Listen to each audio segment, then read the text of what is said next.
प्रभु के नाम की तारीफ हो कि प्रभु ने इस समय अपने कदमों में आने के लिए हमें अनुग्रह दिया कि हम उसकी उपस्थिति में उसके वचनों को प्रमाणन कर सकें।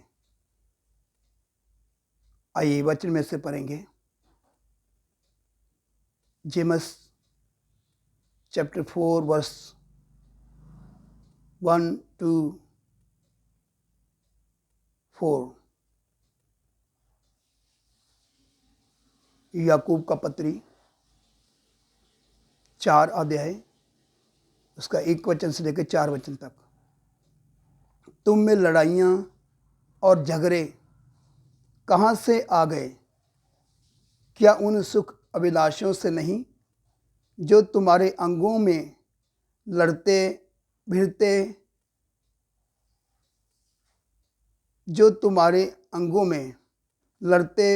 हैं?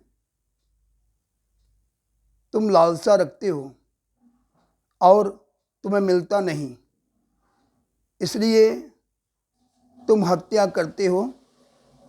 तुम ढा करते हो और कुछ प्राप्त नहीं कर पाते, तो तुम झगड़ते और लड़ते हो। तुम्हें इसलिए नहीं मिलता कि मांगते नहीं। तुम मांगते हो और पाते नहीं, इसलिए कि बुरी इच्छा से मांगते हो, ताकि अपने भोग विलास में उड़ा दो।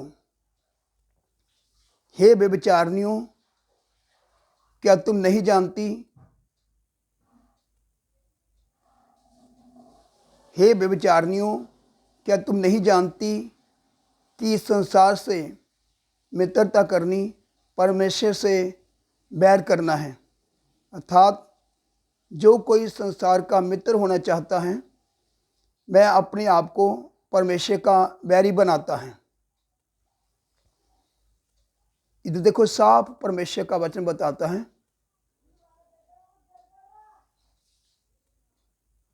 ये लड़ाइयाँ तुम में कहाँ से आ गई। आज देख लो, सेवक से झगड़ता है, विश्वासी के साथ झगड़ता है। आज ज़्यादातर कलीसियों में फूट पड़ा हुआ है। आज देख लो, किसी को कोई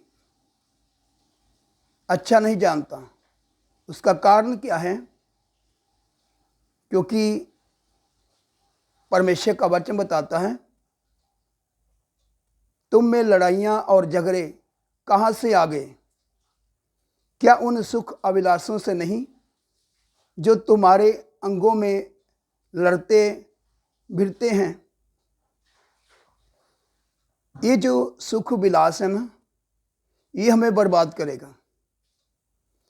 ये हमें किसी के साथ मिलजुल कर चलने नहीं देगा, क्योंकि सब मेरा, जिसके कारण सुख अभिलाषा हमारे अंदर होने के कारण, हमारा अपनापन होने के कारण, जिसको हम छोड़ने के लिए तैयार नहीं हैं,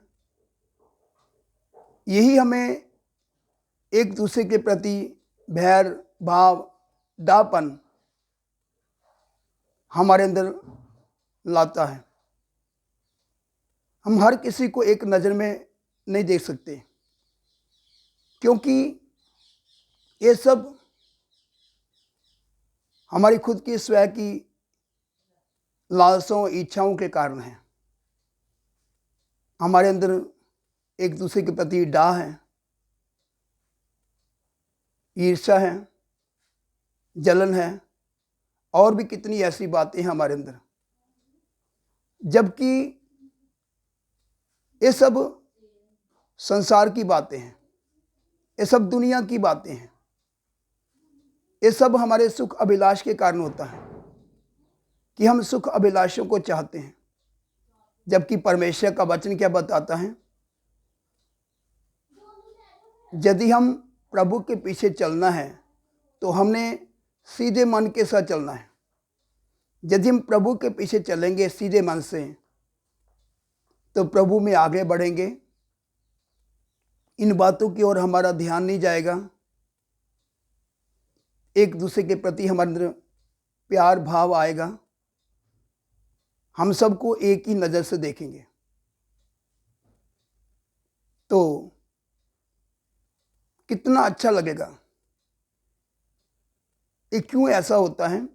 आइए एक वचन और पढ़ेंगे, परमेश्वर का वचन हमें क्या बताता है। 1 Corinthians chapter 3 verse 3, 1 Corinthians 3:3,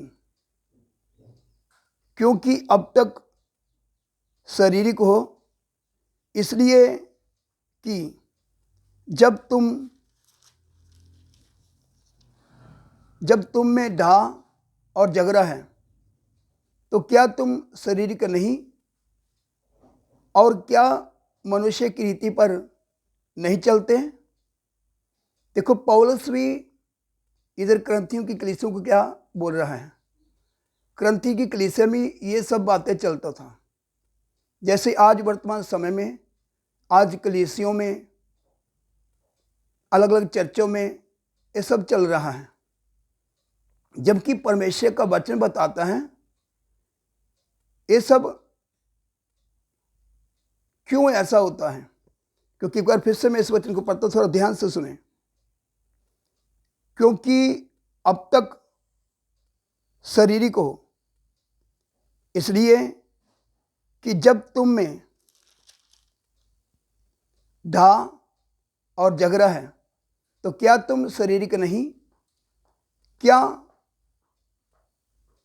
तुम शारीरिक नहीं, और क्या मनुष्य की रीति पर नहीं चलते हैं? क्योंकि जो आत्मिक व्यक्ति होता है ना, इन बातों की ओर ध्यान नहीं देता, वो प्रभु के पीछे सीधे मन से चलता है। वो दिन प्रतिदिन प्रभु में आगे बढ़ता है, प्रभु की इच्छा को अपने जीवन में पूरा करते हुए और पवित्रता और शुद्धता की ओर बढ़ता चला जाता है। उसको इन बातों से कोई लेना देना नहीं है। मगर आज ज़्यादातर कलीसियों में, चर्चों में, जगह ब जगह मसीह जगत में ये सारा कुछ चल रहा है। मेरे भाइयों, कलीसियों, सेवकों और विश्वासी भाई बहनों, हाथ जोड़कर मेरा आपसे निवेदन है, इन बातों को छोड़ दो, सीधे मन से प्रभु के पीछे चलो। प्रभु आपको आशीष देगा, आप प्रतिदिन मसीह जीवन में आगे बढ़ोगे। प्रभु आप सबको आशीष दे। आमीन।